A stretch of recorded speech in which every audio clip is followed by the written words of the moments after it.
Hello. ഇന്നൊരു special video ആയിട്ടാണ് കേട്ടോ ഞാൻ വന്നിരിക്കുന്നത്. അതെ, പ്രിയപ്പെട്ട രമണി മാം പണ്ട് മുതലേ ഉള്ളൊരു കസ്റ്റമർ മാത്രമല്ല കേട്ടോ, പൂക്കളെ ഹൃദയത്തോടെ സ്നേഹിക്കുന്ന സുന്ദരിയായ ഒരു കലാകാരി. അതെ, വർഷങ്ങളായി ഒരുപാട് വെറൈറ്റികൾ കൊടുക്കാൻ കഴിഞ്ഞിട്ടുണ്ട്. എല്ലാ ചെടികളും തന്നെ ഉണ്ടല്ലോ സ്നേഹത്തോടെ വളർത്തി വിജയമാറ്റി മാറ്റിയ ഒരു കൈപ്പുണ്യമാണ്.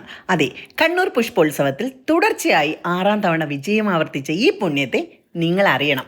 അതെ, 2018, 2019, 2020, 2023, 2024, 2025 1ാം സ്ഥാനം കരസ്ഥമാക്കി നിൽക്കുന്നു. കഴിഞ്ഞ ദിവസം ഉണ്ടല്ലോ സന്തോഷം പങ്കുവയ്ക്കാനായി വിളിച്ചപ്പോൾ എനിക്ക് തോന്നി ഈ പൂ പോലെ മനസ്സുള്ള സുന്ദരിയുടെ ജൈത്രയാത്ര നിങ്ങളും അറിഞ്ഞിരിക്കണമെന്ന്. അതെ, അഭിനന്ദനങ്ങൾ പറയുകയാണ് കേട്ടോ മാം. പൂക്കളോടുള്ള സ്നേഹത്തിന്, അർപ്പണബോധത്തിന്, അടക്കമില്ലാത്ത വിജയത്തിനും. ശരിക്കും ഉണ്ടല്ലോ, പൂക്കൾ വളരുന്നത് മണ്ണിൽ നിന്നാണല്ലേ, പക്ഷെ വിജയം വളരുന്നതോ സമർപ്പണത്തിൽ നിന്നാണ്.